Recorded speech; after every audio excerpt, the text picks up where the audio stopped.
નર્મદા જિલ્લા ભાજપનું આંતરિક રાજકારણ ગરમાયું। રાજપીપળામાં પીએમના કાર્યાલયમાં પ્રોટોકોલ ન જળવાતા અને યોગ્ય સ્વાગત ન થતાં ભાજપના મહિલા ધારાસભ્ય ડૉક્ટર દર્શના દેશમુખ નારાજ થયા હતા। તેઓ કાર્યક્રમમાંથી વોકઆઉટ કરીને ગાંધી ચોક ખાતે ધરણા પર બેસી ગયા હતા। તેમણે રાજીનામાની ચીમકી આપતા સાંસદ મનસુખ વસાવા અને મહેશ વસાવા તેમના સમર્થનમાં આવ્યા હતા। ડૉક્ટર દર્શનાબેને જિલ્લા પ્રમુખ નીલ રાવ પર અપમાનનો આરોપ લગાવી તેમના રાજીનામાની માંગ કરી હતી।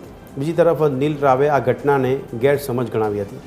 આખરે પ્રદેશ નેતા પ્રશાંત કોરાટની ટેલિફોનિક વાતચીત અને સમજાવટ ધારાસભ્યએ ધરણા સમાપ્ત કર્યા છે અને હવે આગામી સોમવારે સિનિયર નેતાઓની ટીમ પુરાવા સાથે ગાંધીનગર રજૂઆત કરવા જશે।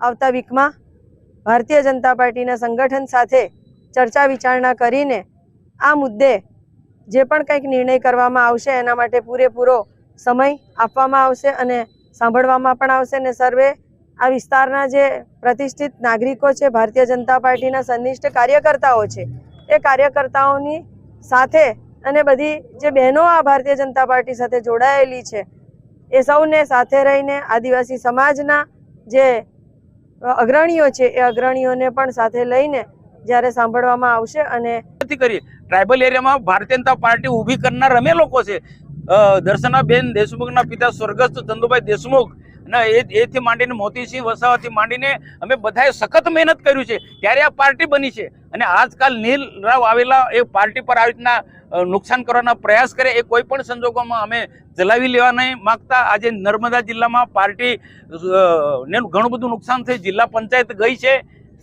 तो एक कोना कारणे ए नील रावना वर्तनना कारणे